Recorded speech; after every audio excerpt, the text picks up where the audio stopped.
नमस्ते दोस्तों, welcome to देर खास। आज का ये वीडियो हमारा बहुत इम्पोर्टेंट होने वाला है क्योंकि आप लोगों की डिमांड पे आज हम जो पीसीएमबी सब्जेक्ट है, पीसीएमबी, उसमें जो एम है मींस मैथ्स। क्या है? मैथ्स जो है, मैथ्स मतलब गणित। और इस गणित के जो 5 चैप्टर हमारे पास हैं, जिसमें मेजरमेंट है, इसके अलावा टिग्नोमेट्री है, इसके अलावा कृषि सांख्यिकी यानी कि स्टैटिक्स, एग्रीकल्चर स्टैटिक्स के जो 3 चैप्टर हैं उनकी बात कर रहे होंगे। ठीक है, सबसे पहले आपको बता देता हूँ कि पहला चैप्टर जो हमारा है ये है 16वां चैप्टर, जिसको हम मेजरमेंट के नाम से जानते हैं। इसमें से हमको जो है पेपर के अंदर 3 नंबर को देखने को मिलेगा। कितने नंबर का मिलेगा? 3 का। जैसे 16 चैप्टर है उसमें से 3 नंबर का आएगा। इसके अलावा 17वां चैप्टर है उसमें से 2 नंबर का आएगा। 18वें चैप्टर से आपको देखने को मिलेगा 4 या 5 नंबर का। 19वें में से भी आपको देखने को मिलेगा 4 या 5 नंबर का। 20वें में से आपको देखने को मिलेगा 2 नंबर का। 16वें चैप्टर से, 17वें चैप्टर से और 20वें चैप्टर, इनसे आपको देखने को मिल सकती हैं ऑब्जेक्टिव्स। इसी के साथ 16वें चैप्टर से आपको देखने को मिल सकता है 1-2 नंबर का क्वेश्चन भी। इसलिए कुछ चीजें जो मैं आपको स्टार्टिंग में ही समझा देता हूँ वो है कि भैया ये मैथ है, और मैथ में मेन चीज होती है डेफिनेशंस और फॉर्मूले। जिसको डेफिनेशंस का मीनिंग पता है, जिसको फॉर्मूले का मीन पता है कि फॉर्मूला क्या चीज है और कैसे रखा जाता है, तो समझ जाइएगा कि उसको सारी चीजें आ जाएंगी। इसमें ना हिंदी का कोई मतलब है ना इंग्लिश का कोई मतलब है। फिर भी हमने इसको बाइलिंगुअल लिया है। हिंदी वाले बच्चों की वजह से हमने इसको क्या किया है, बाइलिंगुअल लिया है। सबसे पहले मैं आप लोगों को कुछ फॉर्मूले यहाँ पे समझाना चाहता हूँ 2D शेप के। हमारे लिए देखो, इस बुक में हमने 2D भी दे रखे हैं और 3D भी दे रखे हैं, लेकिन हमारे लिए जो इंपॉर्टेंट है वो 2D शेप के फॉर्मूले ज्यादा इंपॉर्टेंट है।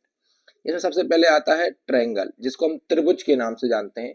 तो कोई क्वेश्चन आया, मान लो कि find the area of triangle. अब एरिया ऑफ ट्रायंगल आया, ना कि ये आया कि कौन सा ट्रायंगल। तो अगला ट्रायंगल आया तो ट्रायंगल में आपको लगाना है 1/2 into base into height. Base का मतलब यहाँ पे आधार होता है और हाइट का मतलब यहाँ पे ऊंचाई होती है। तो 1/2 इंटू बेस इंटू हाइट मतलब 1/2 आधार इंटू ऊंचाई। ये फॉर्मूला याद रखना है ट्रायंगल के नॉर्मल फॉर्मूले। इसके अलावा आपको एक याद रखना है इक्विलेटरल ट्रायंगल। कौन सा रखना है? Equilateral triangle. ऐसा ट्रायंगल जिसमें क्या होती हैं, साइड्स इक्वल होती हैं, उसको इक्विलेटरल ट्रायंगल के नाम से जानते हैं। क्या होती हैं? साइड्स इक्वल होती हैं। इसमें लगाना है आपको √3/4 इंटू साइड स्क्वायर। साइड का मतलब यहाँ पे क्या है? भुजा है। इतनी कम इंग्लिश तो आप लोगों को नहीं आती होगी, फिर मैं बता देता हूँ। 1/2 सॉरी √3/4 इंटू साइड स्क्वायर। ठीक है, इसको बोलते हैं इक्विलेटरल ट्रायंगल यानी कि सम त्रिभुज। ठीक है, इसके अलावा एक हम लोग यहाँ पे करेंगे एक ऐसा ट्रायंगल जो विषम बाहु त्रिभुज जिसे हम बोलते हैं, जिसमें मान लो एक साइड ये है, एक साइड ये है और एक साइड सी है। तीनों साइड अलग अलग हुई, इसकी साइड बराबर थी, इसकी अलग अलग है। तो इसमें लगता है हीरोन्स फार्मूला। कौन सा फार्मूला लगता है? Heron's formula. वो मैं आपको नीचे अभी क्वेश्चंस के अंदर करने वाला हूँ। ठीक है, हीरोन्स फार्मूला लगता है। इसके बाद करेंगे हम रेक्टेंगल की। रेक्टेंगल क्या होता है? एक ऐसा चतुर्भुज जिसकी 2 साइड बराबर है। ये साइड जो है इसकी बराबर हो और ये वाली साइड इसकी बराबर हो। हिंदी वाले इसको आयत के नाम से जानते हैं। किसके नाम से जानते हैं? आयत के। तो इसमें क्या होता है आपको पता है, ये आयत का फॉर्मूला होता है L इंटू बी। क्या होता है? L इंटू बी, यानी कि लेंथ इंटू ब्रेथ, यानी कि हाइट, लेंथ यानी लंबाई और ब्रेथ मतलब चौड़ाई। ठीक है, स्क्वायर, स्क्वायर का आपको पता ही है, स्क्वायर मतलब होता है वर्ग और वर्ग का होता है भुजा स्क्वायर। इसके अलावा आप रोम्बस का याद रखेंगे।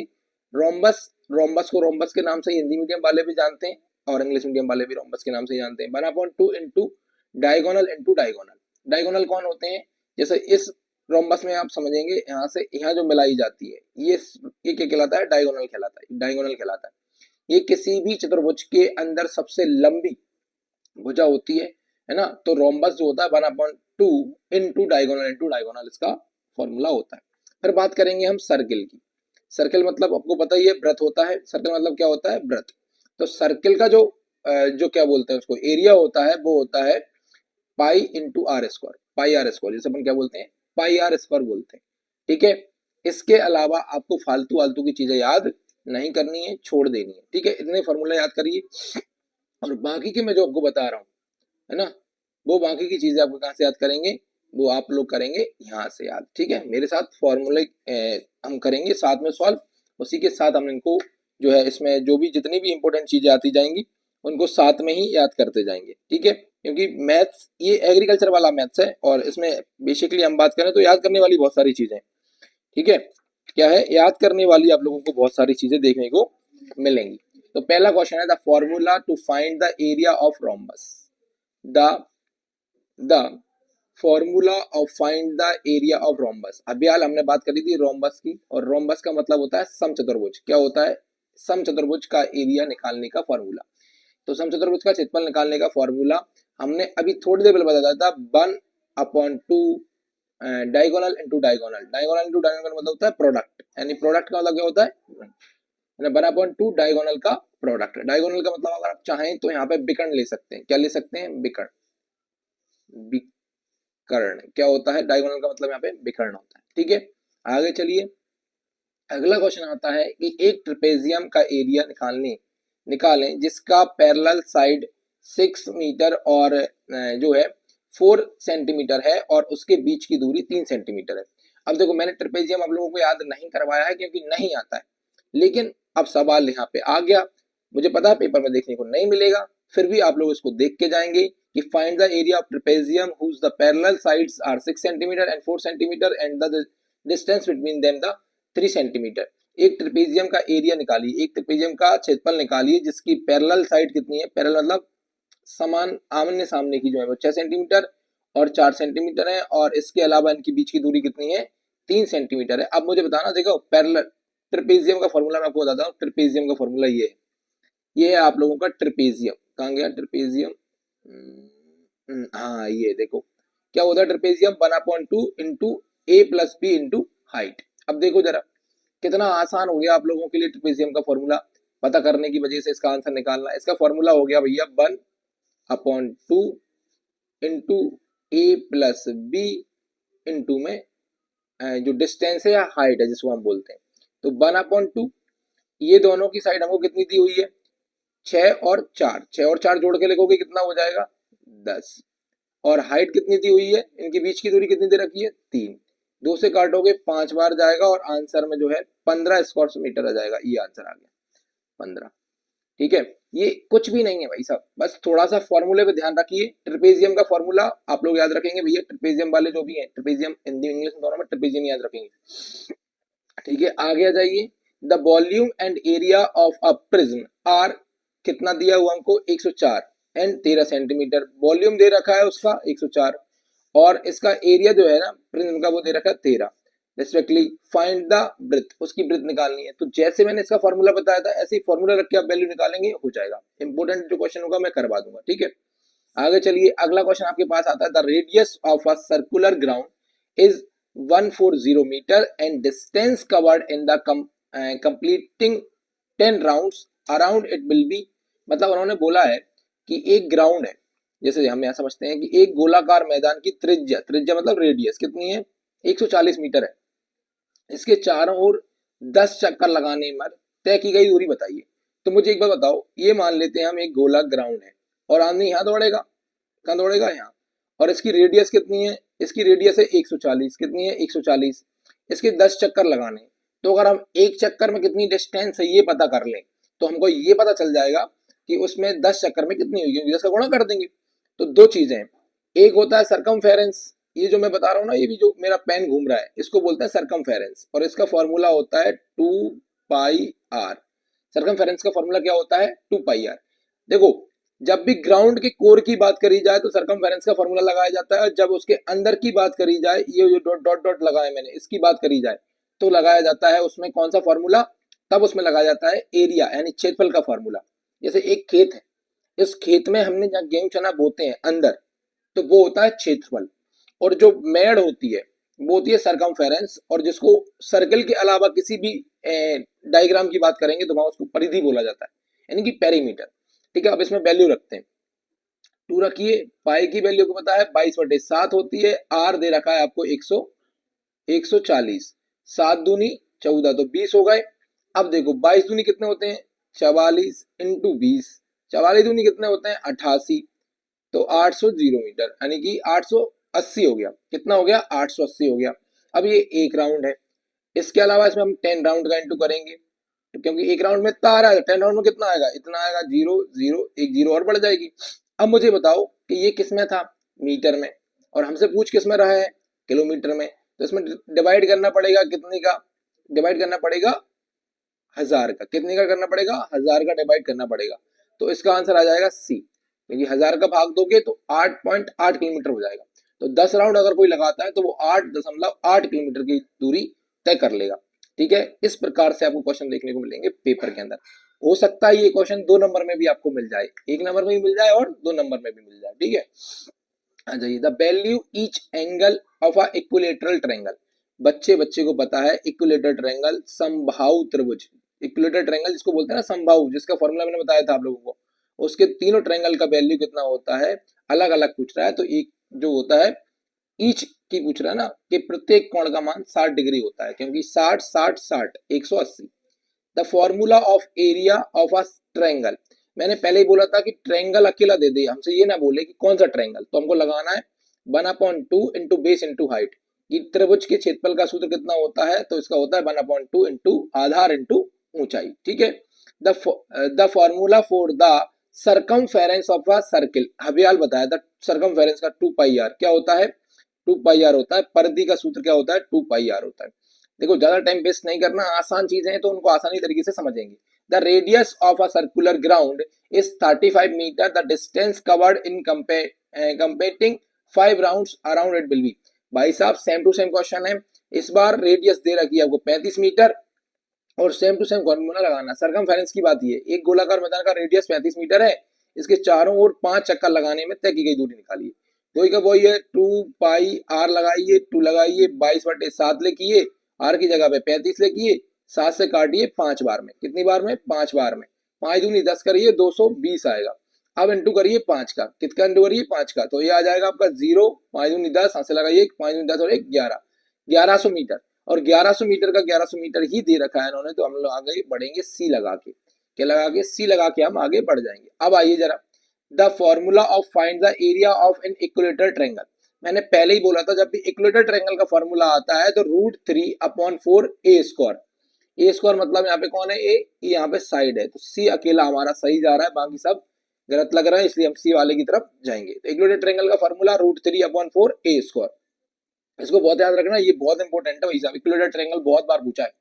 आ जाइए, इन्होंने बोला है the length of the diagonal of a cube, एक क्यूब है उसके डायगोनल जो है वो 10/3 सेंटीमीटर है। The length of the side of the cube will be, एक क्यूब है, क्यूब मतलब वर्ग, क्यूब मतलब क्या होता है, वर्ग।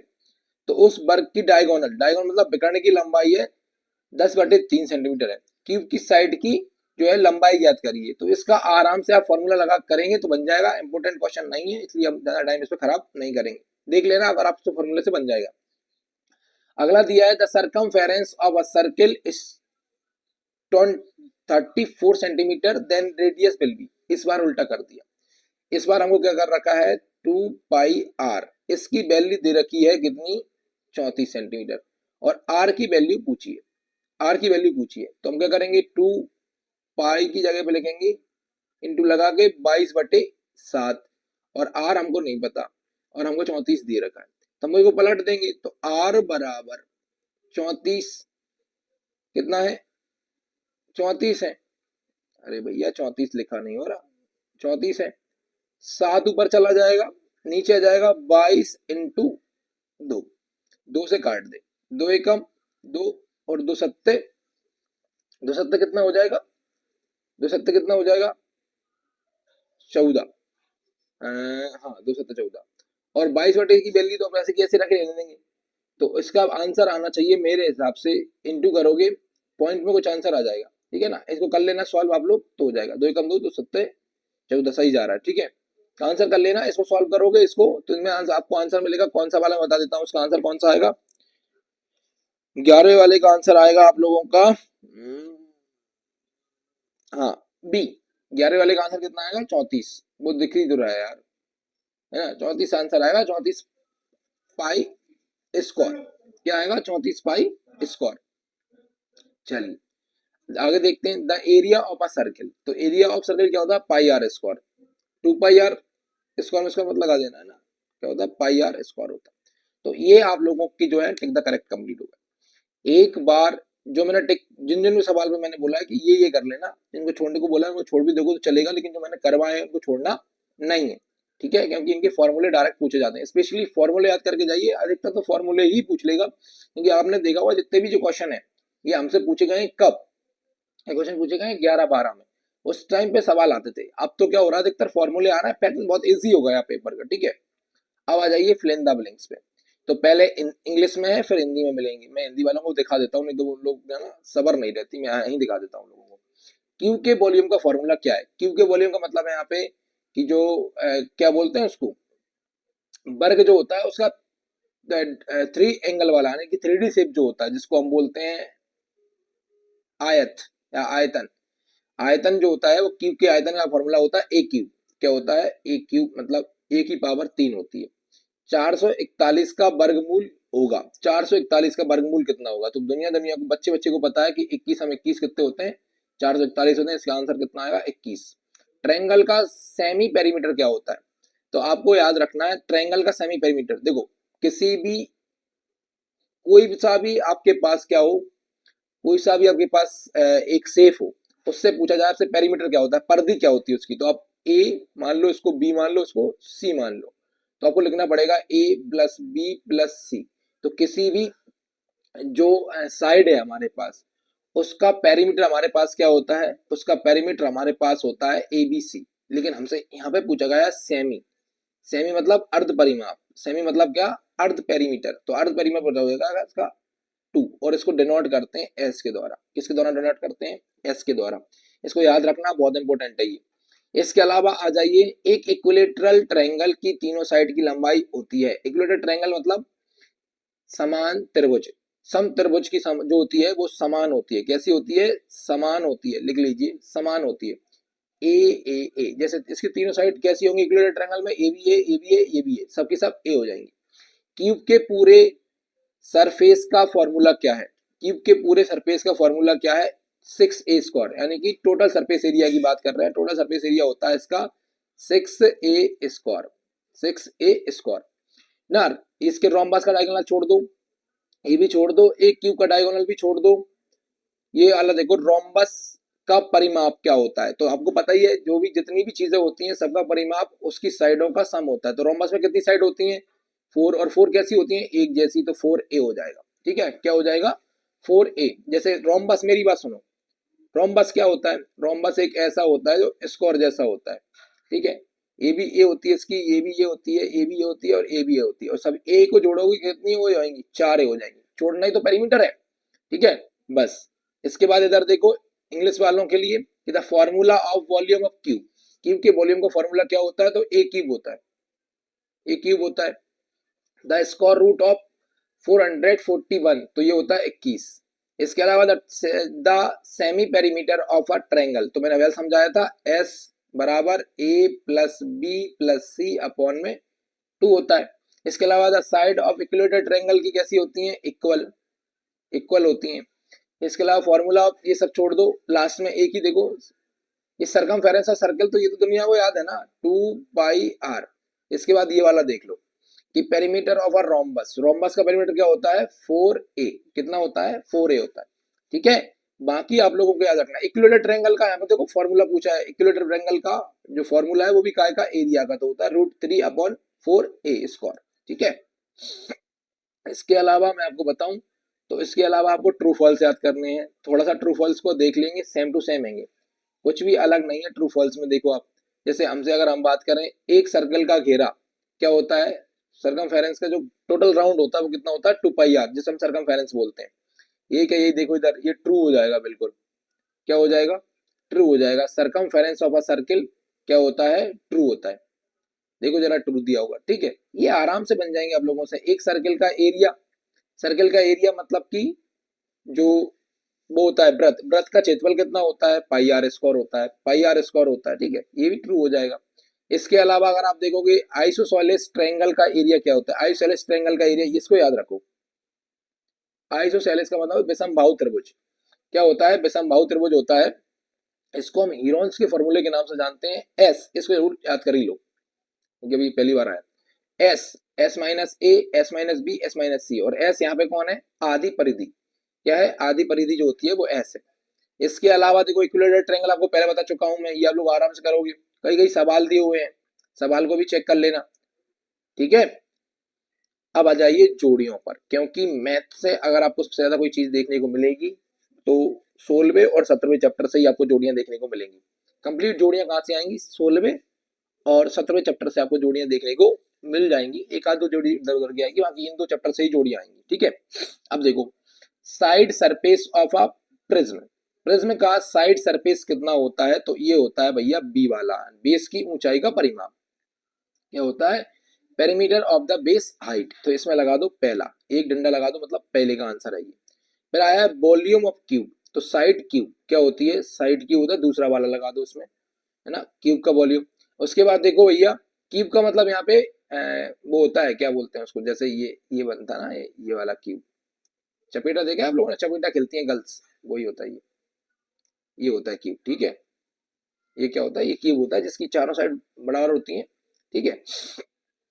चलिए इसके बाद देखेंगे क्यूब की पूरी सरफेस, टोटल सरफेस एरिया होता है 6 साइड स्क्वायर, ये वाला, इस पे लगाएंगे 3, क्या लगाएंगे, the inter surface area of cube, तो इसका लगेगा सी वाला, ई वाला ही दिया हुआ देखो, हाँ ई वाला ही दिया थर्ड, ठीक है। आगे आ जाइए, हेरोस फार्मूला, मैंने पहले ही बोला था हेरोस फार्मूला जो है वो किस में जाएगा, हेरोस फार्मूला चौथे का सी, ट्रेंगल का होता है, किसका होता है, ट्रेंगल का होता है, और कौन सा वाला होता है, वो रूट वाला, ये वाला, s, s minus a, s minus b, s minus b और एस माइनस सी, ठीक है, ये होता है, ठीक है। हेरोस फार्मूला इसको बोलते हैं, ट्रायंगल का होता है, त्रिभुज का होता है।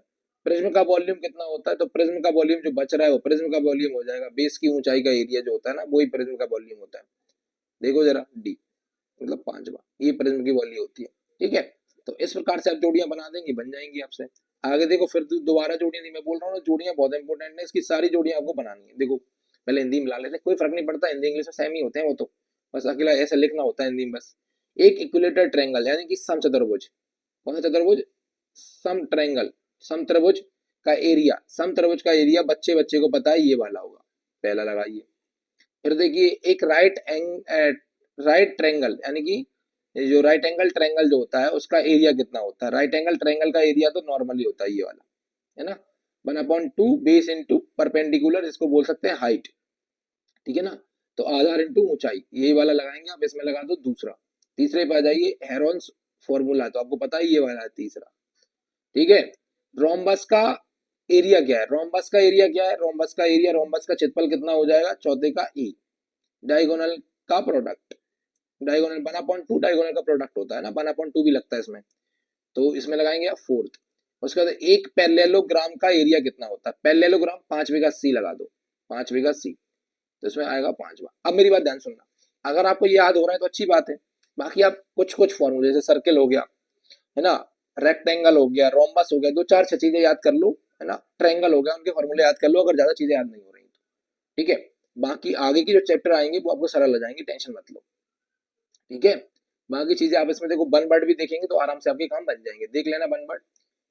अब कुछ यहाँ से जो परिभाषाएं हैं मैं आप लोगों को बोल दे रहा हूँ, आप लोगों को कर लेना, है ना, जरूरी नहीं है लेकिन आप कर लोगे तो ज्यादा अच्छा रहेगा। जैसे कि एक तो आप ये याद कर लेना कि draw a right angle triangles and right the formula of its area. आपको पता है सम ट्रायंगल जो होता है, सम त्रिभुज का जो है क्षेत्रफल का एरिया लिखिए और उसका डायग्राम बनाइए। तो डायग्राम सबको पता है, सम त्रिभुज ये वाला होता है, सम त्रिभुज ये उसका होता है, और 1/2 बेस इंटू परपेंडिकुलर यानी कि 1/2, है ना, बेस मतलब क्या होता है, आधार, आधार इंटू जो है परपेंडिकुलर, मतलब आप लगा सकते हैं लंब, लंब, ये वाले को लंब बोलते हैं, इस वाले को आधार बोलते हैं, ठीक है, ऊंचाई वाला ही बोल सकते हैं ना। इसके अलावा देखो ये वाला जो होता है इसको हम बोलते हैं क्या, इसको हम बोलते हैं, इसको हम बोलते हैं भैया, जिसको आप लोगों ने याद किया होगा आयत के नाम से, आयत, और इसी को हम बोलते हैं, है ना, ये स्कोर होता है, स्कोर को हम वर्ग बोलते हैं, ठीक है। इस प्रकार के क्वेश्चन आप याद कर लेना, एक बार देख लेना कि if the area of a circle, एक सर्किल है, इस सर्किल मतलब एक क्या बोलते हैं सर्किल को, क्या बोलते हैं, सर्किल बोलते हैं वृत्त, हाँ, तो वृत्त का जो है स्कोर इतना दिया हुआ है, सेंटीमीटर है, मेरे का एरिया इतना दिया है, देन द फाइंड द उसकी रेडियस फाइंड करिए। तो इसका पता है ये एरिया होता है और इसके सामने ये रखेंगे, पाई की वैल्यू रखेंगे 22/7 और इधर ले जाएंगे आर से काट के आर के आंसर ले आएंगे, यही आंसर होता है। ठीक है, अगला क्वेश्चन अगर मैं देखूं कोई क्वेश्चन दिया है काम का, तो और कोई क्वेश्चन आपको काम को मिलेगा नहीं। ये वाला दिया, देखो ये वाला भी एक बार आप देख लेना। Find the area of a circle whose the diameter is 14 centimetre. Diameter क्या होता है बेटा? तो डायमीटर होता है रेडियस का आधा, मतलब 14 का 2 से भाग दे दोगे तो आपको आर 7 मिलेगा। कितना मिलेगा? 7। अब इस 7 की वैल्यू आप रख देना इस वाले फॉर्मूले के अंदर, आपको आंसर मिल जाएगा, है ना। तो आपको आंसर इस वाले फॉर्मूले रखोगे आंसर मिल जाएगा, 154 आ जाएगा। ठीक है, एक ये वाला देख लेना, the volume of a cube is 64 cube centimetre, है ना। तो टोटल सरफेस एरिया इसको निकालना है, आराम से बन जाएंगी। इस प्रकार के क्वेश्चन आएंगे। तो अब हम बात करेंगे टिग्नोमेट्री की। भाई साहब, टिग्नोमेट्री में मैं आपको कुछ चीजें बताना चाहता हूँ। आपको 2 चीजें याद करनी है, इसके अलावा तीसरी चीज को याद नहीं करनी है। आप लोगों को सबसे पहले तो एक कुछ फॉर्मूले याद करने हैं जिनको हम बोलते हैं 90 माइनस थीटा। जैसे साइन 90 माइनस थीटा होता है तो उसकी वैल्यू हो जाती है कॉस थीटा। क्या हो जाती है? Cos theta. ठीक है, इसके अलावा आप 90 प्लस प्लस थीटा याद करेंगे। आपको कहां से करना मुझे नहीं पता, मैं याद नहीं करवाने के लिए बैठा हूं यहाँ पे ना। इसके अलावा आपको करना है, मैं आपको बताने के लिए बैठा हूँ, 180 प्लस थीटा, और आपको याद करना है 180 माइनस थीटा, 6 के 6। इसके अलावा आपको याद करना है यहाँ पे 270 प्लस थीटा, 270 माइनस थीटा। ठीक है, इसके अलावा आपको याद करना है 360, 360 माइनस थीटा और 300 प्लस थीटा। ठीक है, ये याद करना बहुत जरूरी है। अगर आपने ये याद कर लिया तो फिर आपको कुछ भी जो है याद करने की जरूरत नहीं पड़ेगी। और एक ट्रिक मैं आपको बता देता हूं, उस ट्रिक के बाद आपको जो है जीवन में कभी भी किसी भी वैल्यू के लिए आपको जो है याद नहीं करना पड़ेगा। ऐसी ट्रिक बताऊंगा कि जीवन भर आपको वो काम आने वाली है। तो उसको जो है जल्दी से कर लेना, उसको जल्दी से कर लेना। आपको जीवन भर कुछ भी चीज नहीं करनी पड़ेगी, कभी भी कुछ याद नहीं करना पड़ेगा ट्रिग्नोमेट्री में। क्या है? जैसे मेरी बात सुनो, आपको याद होगा ये वाली टेबल, ये दिख रही है, ये वाली टेबल याद है 10th क्लास की, और इस टेबल से ही पूरा ट्रिग्नोमेट्री चलता है। इस टेबल से क्या होता है? पूरा ट्रिग्नोमेट्री चलता है। अब इस ट्रिग्नोमेट्री से चलने से क्या होगा भैया, कि आपसे पूछेगा साइन 0 की वैल्यू बताओ, साइन 30 की वैल्यू बताओ, साइन 45 की वैल्यू बताओ, साइन 90 की वैल्यू बताओ, कॉस 90 की वैल्यू बताओ, टेन 45 की वैल्यू बताओ। ये सारी वैल्यू, लेकिन आप लोगों को ये वैल्यू याद नहीं करना। आप लोगों को क्या करना है? आप लोगों को एक फॉर्मूला याद करना है जिसको हम बोलते हैं ये एल आर एल अपॉन में आपको करना है 4, एक मिनट ना, एक मिनट गलत ड्रॉ हो गया है ना। जैसे आप लोगों को एक ये करना है 4 4 4 और जो है वो है आर। वो क्या है? आर। अब ये क्या चीज है भैया? तो ये बड़े कमाल की चीज है। अगर आपको ये आ गई, अगर आपको ये आ गई तो ये मान लीजिए कि आपको सब कुछ आ गया। सबसे पहले तो ये पता करो, जैसे आप लोगों ने याद किया था पंडित बद्री प्रसाद हर हर बोले, वैसे ही आपको इसको याद रखना है। ये साइन की वैल्यू होती है, कॉस की होती है और ये टेन की होती है। बेटा हिंदी इंग्लिश से कोई मतलब यहाँ है नहीं। आप हिंदी मीडियम के तब भी आपको यही याद रखना पड़ेगा, और आप इंग्लिश मीडियम के तब भी आपको यही याद रखना पड़ेगा। अब हमसे वैल्यू क्या क्या है पूछता है वो, तो 30 की वैल्यू पूछता है ना, 0 की पूछता है, 45 की पूछता है, इसके अलावा 60 की पूछता है और 90 की पूछता है। इनकी वैल्यू हमसे पूछता है। अब जैसे आपसे मान लो उसने पूछी साइन 45 की वैल्यू बताओ, आपसे पूछा कि what is value of sine 45, तो साइन 45 की वैल्यू क्या होगी? तो वो पता है कि ये वाला जो फॉर्मूला है, ये वाला ये साइन का होता है। जैसे आप लिखोगे साइन 45, तो इसके बराबर में लिख देना एल अपॉन 4। क्या लिखोगे? L upon 4। यही अकेला साइन होता है। अब साइन, अब मुझे बताना कितनी वैल्यू पूछी है? 45। एल का मतलब यहाँ पे क्या है? एल का मतलब यहाँ पे बेटा है लेफ्ट। तो 45 के इस तरफ जो है लेफ्ट होगा और इस तरफ क्या होगा, राइट होगा। ये जो है ये लेफ्ट होता है और ये वाला राइट होता है। तो मुझे बताओ 45 के लेफ्ट में कितने नंबर है, 1 2, कितने नंबर है, 1 2, 30 और 0 मत बोलना, कितना बोलना, 1 और 2, 2 नंबर है, तो 2 लिखो। नीचे कितना लिखो, नीचे तो 4 है, नीचे क्या है, 4 है, तो कोई दिक्कत ही नहीं है, 4 लिखो और उसके ऊपर लगा दो रूट, 2 से काट दो, 2 एकम 2, 2 दूनी 4। अब मुझे बताओ हमारे पास आ गया रूट के अंदर 1/2, तो 1 तो 1 ही होता है और ये निकल के कितना होता है, रूट के अंदर 2 होता है, तो 1/√2, इसका आंसर क्या आएगा, 1/√2। पहले तो जल्दी से इसको नोट करो या स्क्रीनशॉट लो, ठीक है। अब मेरी बात ध्यान सुनना, मैं इसको हटा रहा हूं इसलिए बोल रहा हूं, इधर कर लेते, चलो कोई बात नहीं, इधर कर लेते हैं, इस वाले को हटा देते हैं, ठीक है।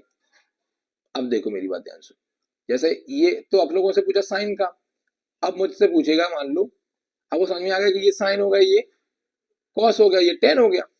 अब मान लो आपसे पूछा साइन का जो है, आपसे पूछा कॉसेक का, किसका पूछा, आपसे पूछा कॉसेक, कॉसेक कॉसेक आप बताइए 60 का वैल्यू, कॉसेक 60 थीटा की वैल्यू कितनी होगी, आपसे ये पूछ लिया। तब आप क्या करेंगे, आप बोलेंगे सर हम तो फंस जाएंगे, क्योंकि हमको पता है ये साइन है, ये कॉस है, ये टेन है, तो बेटा कॉसेक जो है वो साइन का उल्टा होता है, इसलिए इसका फॉर्मूला बन जाएगा 4 ऊपर एल नीचे, और इसका आंसर आ जाएगा आप लोगों का, अगर हम बात करें 60 की, तो ऊपर तो 4 ऐसे कैसे लिख लो, और 60 के लेफ्ट में देखो जरा, इसके लेफ्ट में कितने नंबर होते हैं, 1 2 3 लेफ्ट नंबर होते हैं, कितने नंबर होते हैं, 3, और रूट के बाहर निकल के जो है 4 तो हो जाता है 2, और रूट के बाहर 3 कभी निकलता, तो ऐसे कैसा लिखा हो जाता है, तो यही आपका आंसर हो जाएगा, ठीक है। तो ये साइन की, कॉस की, टेन की, किसी की भी वैल्यू आपसे पूछे, आपको आंसर आना है। इसके अलावा आपको याद करनी है वो 90 माइनस थीटा, 100, 120, जो भी है 170, जो भी है फॉर्मूले याद करने हैं। इसके अलावा 3 आइडेंटिटी आपको याद रखनी है, sine square theta plus cos square theta बराबर कितना होता है, 1, 1 प्लस टेन स्क्वायर थीटा बराबर क्या होता है, sec square theta, 1 plus cot square theta बराबर क्या होता है, कॉसेक स्क्वायर थीटा।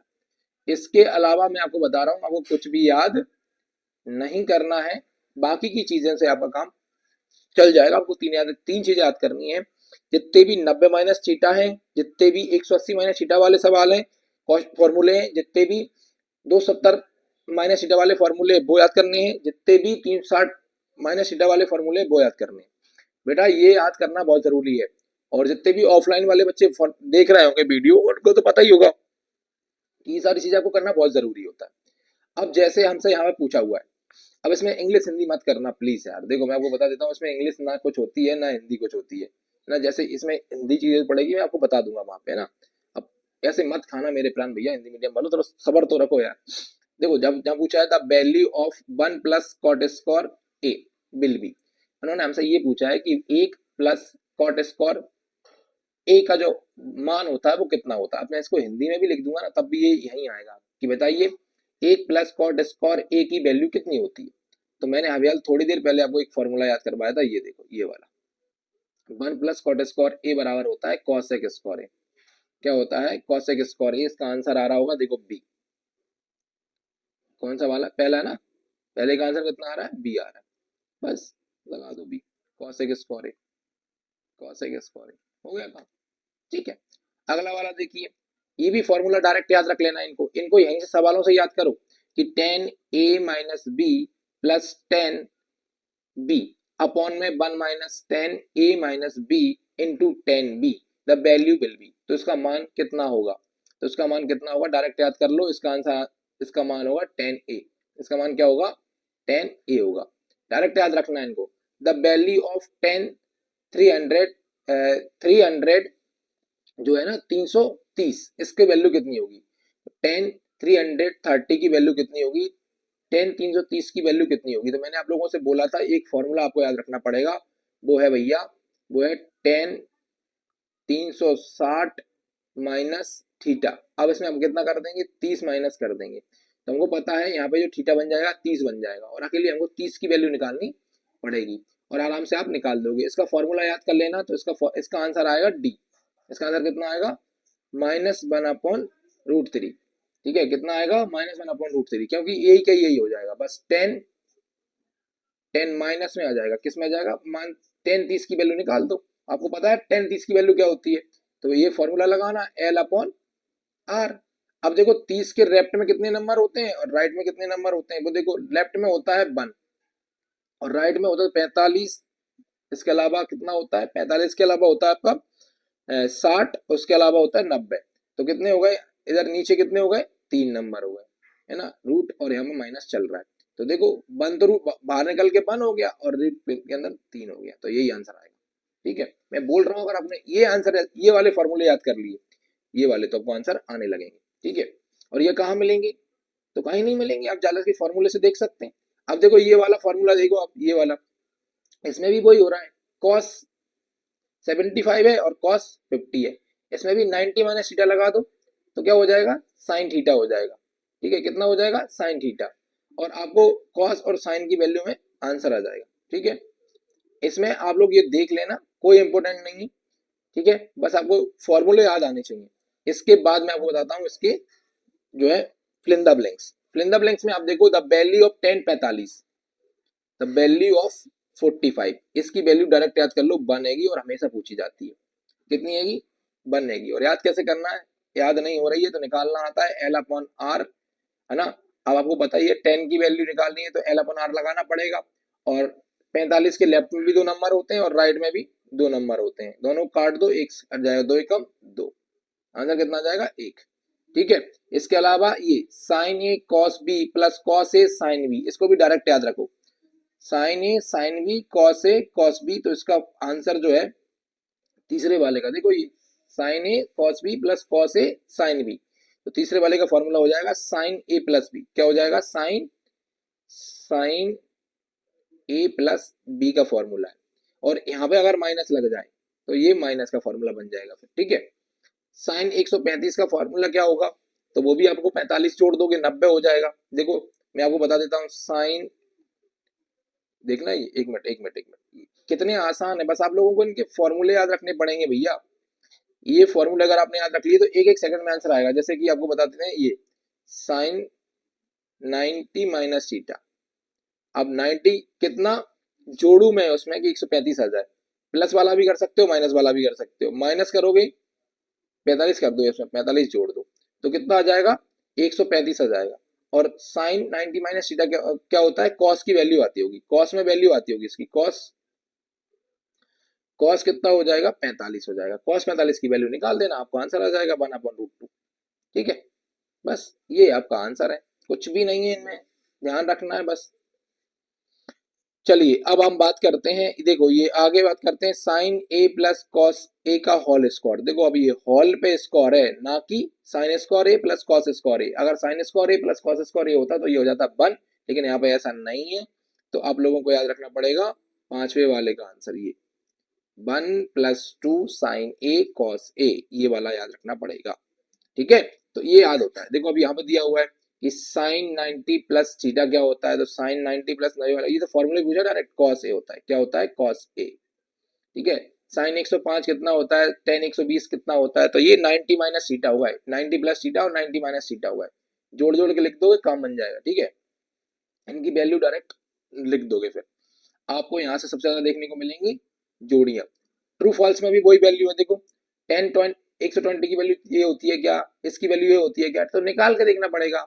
ये फॉर्मूला ये होता है क्या, तो ए वाला है तो प्लस वाला है, बिल्कुल सही नहीं है, कॉस वाला है बेटा, ये साइन वाला नहीं है, तो ये फॉल्स आएगा, क्या आएगा फॉल्स। देखो चेक कर लो तीसरे वाले का, तीसरे वाले का चेक करो, तीसरे वाले का, तीसरे वाले का आंसर कहाँ है, तीसरे वाले का आंसर देखो यहाँ पे दिया है फॉल्स, फॉल्स मीन्स गलत। ठीक है, तीसरे वाले का आंसर दिखा दिया हमको, फॉल्स दिया है मतलब गलत दिया है। ठीक है, अब आ जाइए जोड़ियों पे। मैच द फॉलोइंग बहुत इंपॉर्टेंट है आप लोगों के लिए, मैच द फॉलोइंग बहुत इंपॉर्टेंट है, मैंने पहले ही बोला था 16वें और 17वें चैप्टर से आएंगी जोड़ियां, ज्यादा क्या आएंगी जोड़ियां, लेकिन आते वो ही है नॉर्मल। जैसे कि आप लोग देखोगे यहाँ हमसे क्या पूछा है, हमसे पूछा है सेक 270 माइनस ए।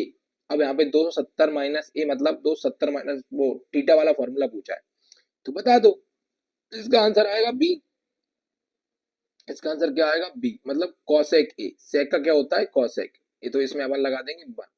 अब देखो 1090 प्लस थीटा, 1090 प्लस थीटा भी क्या होता है कॉट थीटा होता है, लेकिन 90 प्लस थीटा वाले में कॉट माइनस में आता है, इसलिए याद रखना। ठीक है, साइन 210 अगर बात करें तो साइन 210 होता है ए, मतलब -2। ठीक है, इसमें 3 लगा दो। कॉट 420, कॉट 420 कितना होता है तो ई होता है, ई बोले तो ये वाला ई। तो इसका आंसर लगा देंगे अपन कितना 4। इसके अलावा कॉस 30 की वैल्यू कितनी होती है, तो इनकी वैल्यू तो डायरेक्ट निकाल सकते हो, कॉस 30 वगैरह की वैल्यू तो डायरेक्ट निकाल देना है ना, बस फॉर्मूले से। तो इसकी वैल्यू हो जाएगी डी। डी का है भैया, ये वाला है ना, यही है ना, ऊपर नीचे हुआ है उसको मत देख लेना, ये डी होता है। तो ये डी बोले तो 5वें का आंसर है ये। उसके बाद दिया साइन 30 की वैल्यू, ये भी डायरेक्ट निकाल सकते हैं, ये भी हम डायरेक्ट निकाल सकते हैं। तो इसका आंसर आएगा जी 1/2। ठीक है ना, ये हो जाएगा 6। तो ये वैल्यू वॉल्यू अगर आप वैल्यू अपन ने चेक कर ली तो आपका काम बन जाए। आप तो ये सारे जितने आपको यहाँ पे दिख जाए आप कर सकते हैं, सारे के सारे आप लोगों को आने चाहिए। ठीक है, इसके फॉर्मूले भेज दिए और कुछ है नहीं इसमें, फॉर्मूले ही है, इसके अलावा कुछ है नहीं। जैसे आप देखोगे सारी चीजें फॉर्मूले ही भेज दें। ठीक है, हिंदी इंग्लिश से कोई मतलब नहीं है बेटा, यहाँ पे वैल्यू वैल्यू के लिए पता होना चाहिए। तो वैल्यू का मतलब वो पता ही है भैया, इसका मान कितना होगा ये लिखा होगा वहां पे बस। ठीक है, अब आ जाइए हमारा 18वां चैप्टर, और ये आप लोगों को 4 या 5 नंबर में देखने को मिलता है। शायद मेरे को एग्जैक्टली याद नहीं आ रहा कि 4 का है या 5 का, क्योंकि 19 और 18 ये दोनों सबसे ज्यादा इंपोर्टेंट है, और दोनों मिलके 9 नंबर के आते हैं, और बाकी के मिलके 9 नंबर के आते हैं। तो ऐसे करके मैथ जो है 18 नंबर के आसपास आता है, बाकी 7 के नंबर का 16 नंबर का मैथ आता है। ठीक है, तो चलिए 16वां 17वां और 20वां ये आते हैं 7 नंबर के, और 18वां और 19वां आता है 9 नंबर की। तो इसको याद कर लेना, और इसमें याद ही करना है, कुछ भी याद ज्यादा अपन को अलग दिमाग नहीं लगाना है। बस क्या करना है आपको, चीजें याद करनी है, ना इसमें ऑब्जेक्टिव करने है ना कुछ भी नहीं करना है। मैं बता रहा हूँ वो फॉर्मूले, क्वेश्चन लिख लेना मेरे हाथों से, क्योंकि मैं आपको याद नहीं करवा रहा हूँ, मैं आपको सिर्फ बता रहा हूँ कि आपको लिख लेना है। तो पहले हिंदी मीडियम वाले बेटा क्वेश्चन लिखो जल्दी से, जल्दी से वीडियो पॉज कर देना या फिर वीडियो बाद में दिखना, लेकिन मैं जो बता रहा हूँ उनसे क्वेश्चन बाहर नहीं जाएगा, गारंटी से लिख ले जाओ, बस क्वेश्चन लिख लेना। जैसे इंग्लिश में यहाँ पे क्वेश्चन दिया हुआ है, right the names of type of graphs. तो लिखो बेटा ग्राफ के प्रकारों के नाम बताइए, ग्राफ के प्रकारों के नाम बताइए। आंसर सेम रहेगा, आंसर हिस्टोग्राम ही रहेगा, फ्रीक्वेंसी पॉलीगॉन रहेगा, फ्रीक्वेंसी कर्व रहेगा। ठीक है, जिसको आप चाहें तो ऐसा लिख सकते हैं, हिस्टोग्राम को हिस्टोग्राम लिख दो, फ्रीक्वेंसी को आप लिख सकते हो बारंबारता पॉलीगॉन, और बारंबारता कर्व, कर्व का मतलब होता है टेढ़ा। आप तो ऐसा कैसा लिखोगे तो सही रहेगा, हिस्टोग्राम, फ्रीक्वेंसी पॉलीगॉन और फ्रीक्वेंसी कर्व। हिंदी में उल्टा सीधा नाम होता है, वो याद नहीं होता है, क्वेश्चन अकेले हिंदी में लिख लो बस। इसके अलावा देखो right the names of type of diagrams, तो लिखो डायग्राम को आप डायग्राम के नाम से ज्यादा याद रखोगे तो ज्यादा सही रहेगा। बाकी आप चाहें तो ऐसा लिख सकते हैं कि डायग्राम को हम बोलते हैं चित्र, है ना, डायग्राम क्या बोलते हैं चित्र। चित्र के प्रकार को बताइए, चित्र के प्रकारों को बताइए, बहुत इंपॉर्टेंट है ये, वेरी वेरी मोस्ट, और ये वाला भी वेरी वेरी मोस्ट। तो इसका नाम हो जाएगा बार डायग्राम, सर्कल डायग्राम और एरिया डायग्राम। ठीक है, 3 होते हैं, बार डायग्राम, सर्कल डायग्राम और एरिया डायग्राम। वेरी इंपॉर्टेंट दोनों क्वेश्चन ये लगा लो। ठीक है, उसके बाद आगे अगले क्वेश्चन की अगर मैं बात करूं आप लोगों से, हाँ तो ये अगला क्वेश्चन लिख लो, ये वाला वेरी वेरी मोस्ट लगा लो इस पे, वेरी वेरी मोस्ट याद ही करते चलना है साथ में। Right any two function of statics, यानी कि सांख्यिकी के 2 कार्य बताइए, सांख्यिकी के 2 कार्य बताइए। तो पहला कार्य है इसका सिंप्लीफाई द कॉम्प्लेक्स फैक्टर्स, जटिल जटिल तथ्यों को सरल करना। पहला आंसर क्या हो जाएगा, जटिल तथ्यों को सरल करना, है ना, सिंप्लीफाई द कॉम्प्लेक्स फैक्ट्स। इसके अलावा अगला आंसर हो जाएगा statics present fact in a definite form. ठीक है, अगला लिखो, दूसरा नंबर लिखो सांख्यिकी दिए हुए तथ्यों को परिभाषित करता है। अगला लिखो तीसरा वाला statistics work to compare different fact with the each other. अगला लिख लो सांख्यिकी अलग अलग तथ्यों को एक दूसरे से कंपेयर करने में मदद करता है। ठीक है, तो ये 3 हो गए। ठीक है, तीनों याद रख लेना। आगे चलेंगे तो आगे आप लोगों को याद करना है नवा वाला, कौन सा याद रखना है, नवा वाला। Right the definition of primary and secondary data. Primary को बोलते हैं प्राथमिक आंकड़े, और सेकेंडरी डाटा को बोलते हैं द्वितीयक आंकड़े। तो मैं आपको याद करवा रहा हूँ पहले प्राइमरी डाटा, क्या याद करवा रहा हूँ अभी, ये तो बहुत अच्छे से हो जाएगा, एक बहुत इंपॉर्टेंट क्वेश्चन भी दे रहा हूँ इसका।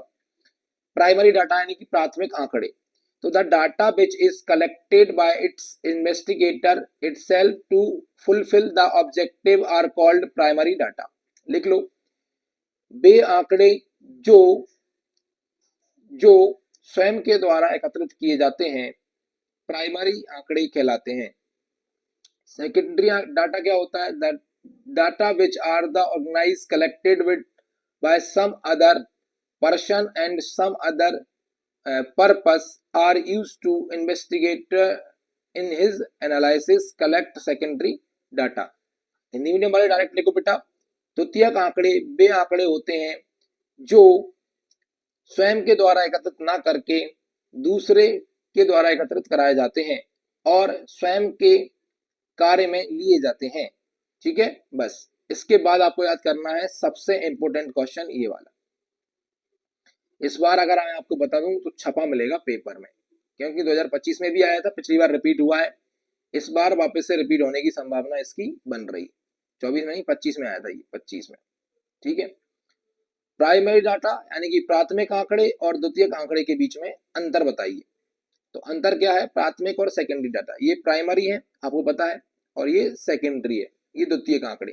एक टेबल बना लीजिए हिंदी मीडियम वाले और जल्दी जल्दी से लिखिए मेरी बातों को, बेटा कहीं नहीं मिलेंगे, पछताते फिरोगे। ज्यादा होशियार मत बनना, वीडियो स्किप करके नहीं जाना, सुनते जाओ और लिखते जाओ। लिख नहीं रहे तो कम से कम सुन के जाओ, कुछ ना कुछ तो दिमाग में जाएगा। क्या होता है बहुत सारे बच्चे, अरे सर इंग्लिश में पढ़ा रहे हैं हम तो चले जाएंगे। बेटा चले जाओगे तो चले जाओगे, काम से भी चले जाओगे तुम लोग, ध्यान रखना इस बात को। देखिए जरा, हमको यहाँ पे दिया हुआ है this data is collected by the investigator itself. ये आंकड़े खुद के द्वारा एकत्रित किए जाते हैं। इसमें लिखो these data are collected by some other person और एजेंसी।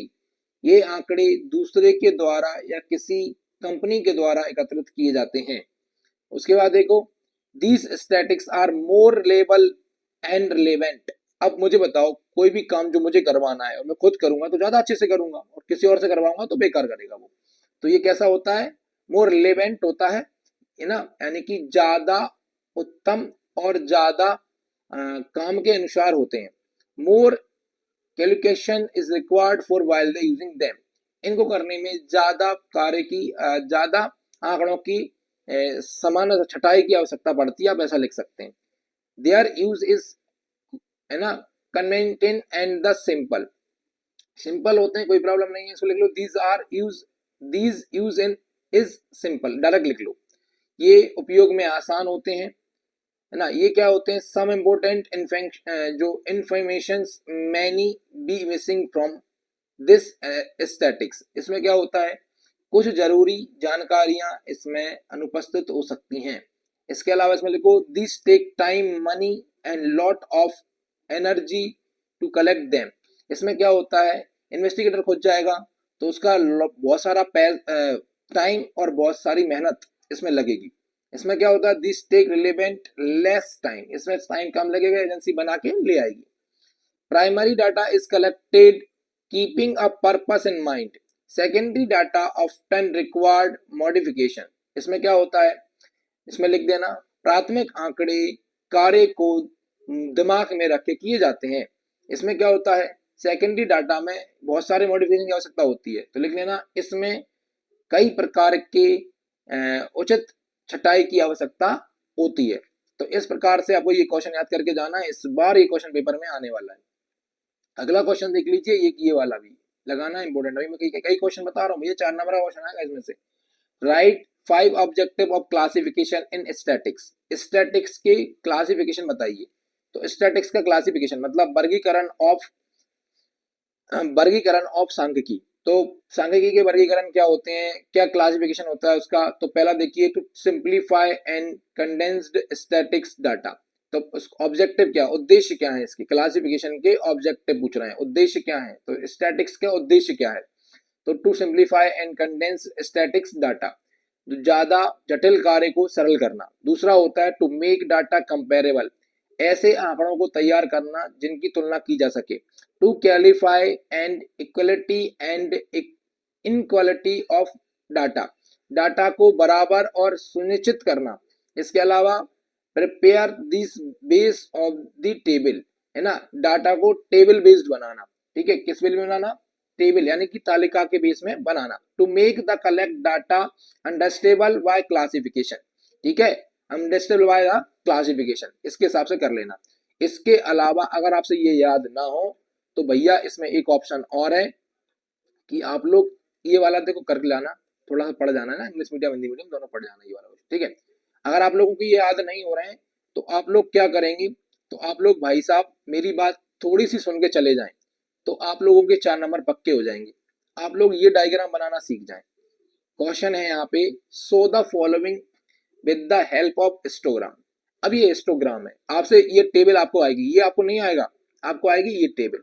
कितनी आएगी? इतना क्वेश्चन आएगा। क्वेश्चन लिखा आएगा कि हिस्टोग्राम बनाइए और ये आपको आंकड़े दिए होंगे। ये क्या देंगे? आंकड़े देंगे, क्लास मार्क और नंबर।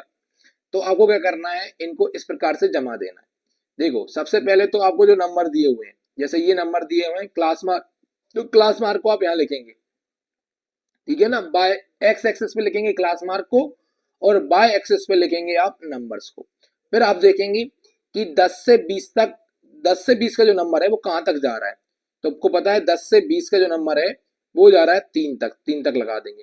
20 से 30 तक का जो है वो कितने तक जा रहा है? वो जा रहा है 5 तक, तो 5 तक लिख देंगे। 30 से 40 तक का कहाँ जा रहा है? तो वो जा रहा है 9 तक, तो 9 तक लिख देंगे। 40 से 50 तक का कहाँ जा रहा है? 15 तक जा रहा है, 15 तक बना देंगे।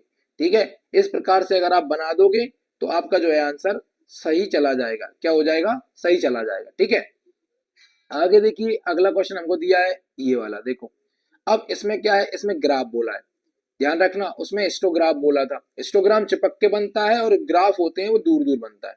इसमें हमको दिया है मील, इलेक्ट्रिसिटी, है ना, फैब्रिक, रेंट और एजुकेशन। तो आपको पता ही है ऊपर के जो आइटम होते हैं वो यहाँ लेके जाते हैं, एक्स एक्सिस पे लेके जाते हैं, इस वाले एक्सिस पे, और जो नंबर होते हैं वो इस वाले एक्सिस पे लेके जाते हैं। तो मील, मील 400 तक जा रहा है।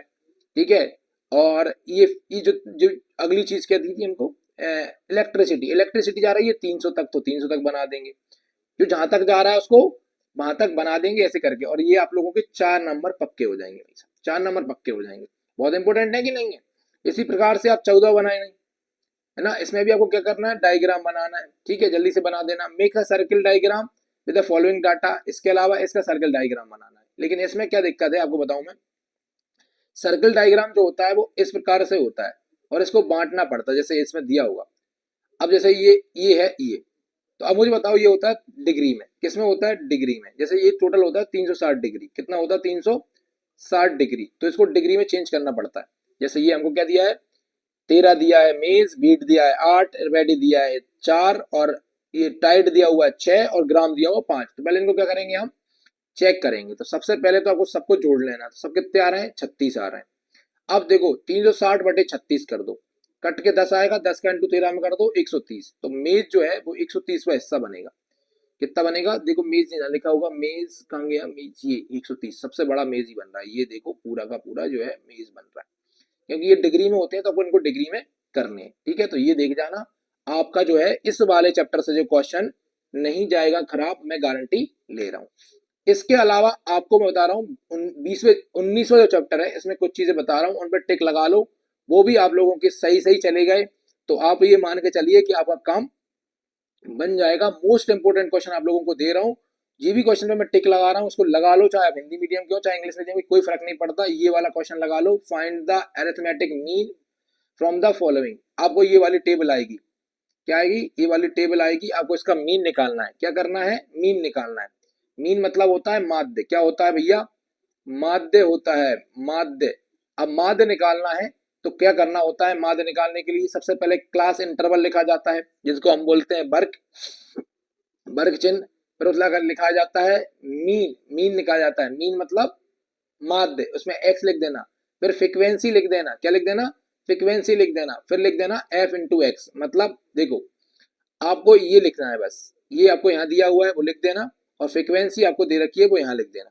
इसको जोड़ जोड़ के 2 से भाग दे देना। जैसे कि 10 और 2, 10 और 6 जोड़ के कितने होते हैं? 16। 16 का आधा कितना होता है? 8। 11 और 15 जोड़ना कितने होते हैं? 26। 26 का आधा होता है 13। 16 और 20 जोड़ना कितने होते हैं? 18। 21 और 25 जोड़ना 23, आधे आधे करना है इनको, और इनको सबको क्या करना फिर इसके और इसके इंटू कर देना। तो ये 20 का और 8 का इंटू कितना आता है, 160 आता है। इसको जोड़ना, इसको जोड़ना, इसका भाग इसमें दे देना, आंसर आ जाएगा। सेम ये करना है, यहां पर भी क्या करना है, माध्य निकालना है। माध्य निकालना है, इस पे भी टिक लगा लो बेटा, इस पे भी क्या कर लो, टिक लगा लो। ठीक है, इसके बाद जो सवाल सब मीन ही मीन कहेंगे, एक जैसे सबके सब करके देखने, यही आ जाएंगे। ठीक है, अरिथमेटिक मीन और मीडियन में डिफरेंस हैगा, ये मत देखो, छोड़ दो क्वेश्चन आंसर, तो इसके छोड़ी दो, सवाल ही देखो तुम तो इस बार, क्योंकि अगर क्वेश्चन आंसर आ गया तो रिस्क तो लेना पड़ेगा। एक ये वाला जरूर देख जाना, है ना। पॉलीमर नहीं है, पॉलीमर काटो, मोड लिखो, मोड क्या लिखो, मोड। मोड को बोलते हैं भैया बहुलक। बहुलक क्या होता है, बहुलक, बहुलक लिख लो, है ना। पॉलीमर कट के मोड लिखो, मोड, बहुलक लिख लो। ठीक है, तो जो मोड होता है ना, मोड, इसकी प्रॉपर्टीज क्या होती हैं, कैरेक्टरिस्टिक्स क्या होते हैं, इसके नीचे ये वाला क्वेश्चन ये दिया ना, डिफेक्ट्स, नुकसान ऑफ बहुलक, मोड के, मोड के या फिर बहुलक के नुकसान, बहुलक। तो ये क्वेश्चन आप लोग याद करके जाएंगे खुद से। मेरे पास देखो क्या है, आपको बताऊं मैं, इसमें कुछ ज्यादा टाइम लगाना नहीं है, इनमें ज्यादा सॉल्व करना है, मेरे पास स्कूल का टाइम भी हो रहा है। तो हम लोग क्या करते हैं, इनको ऐसे ही देख लेते हैं। ठीक है, बिजी शेड्यूल है बट आप लोगों को पता ही है, लेकिन क्वेश्चन मोस्ट मैंने आप लोगों की डिमांड पे दे दिए। एक ये वाला क्वेश्चन और कर जाना।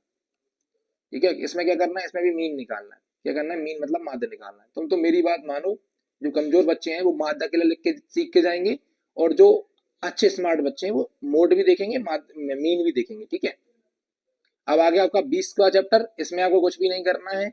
अगर आप लोगों ने ये कर लिए, देखो इस वाले चैप्टर को मेरे हिसाब से याद मत करो, लास्ट में आप लोग कुछ देखना हो तो देख जाना। बाकी अगर आपने 19वां और 18वां चैप्टर कर लिया तो आपका 20वां चैप्टर जो है वो अपने आप बन जाएगा। तो वो सेम चीजें उन्होंने वहां पे पूछी हुई है। ठीक है, इसके साथ आपका मैथ होता है समाप्त। ये क्वेश्चन आप लोग कर लेना। अगर आपको ऐसा लगे कि सर हमको 19वां चैप्टर सॉल्व करने में प्रॉब्लम आ रही है, हिंदी मीडियम और इंग्लिश मीडियम बोथ में, तो मैं इसकी अलग से वीडियो अकेले इस चैप्टर की वीडियो बना के डाल दूंगा, उसमें सारे क्वेश्चन सॉल्व करवा दूंगा, मीड मोड और जो भी ये सारी चीजें करवा दूंगा। आप लोग बोलोगे तो 19वें चैप्टर की। बाकी अगर आपको वीडियो अच्छा लगा है, समझ में आया है, तो जल्दी से क्या कर दीजिए, शेयर कर दीजिए अपने दोस्तों के साथ, चैनल को सब्सक्राइब करके जुड़ जाइए, क्योंकि अभी क्रॉप का पेपर बचा है, फिर पीईटी का पेपर बचा है, आईसीआर का पेपर भी देना है, ADDET का पेपर देना है, सब कुछ हम यहाँ पे करवाने वाले हैं। ठीक है, मिलते हैं नेक्स्ट वीडियो में, जब तक के लिए पढ़ते रहिए, मस्त रहिए।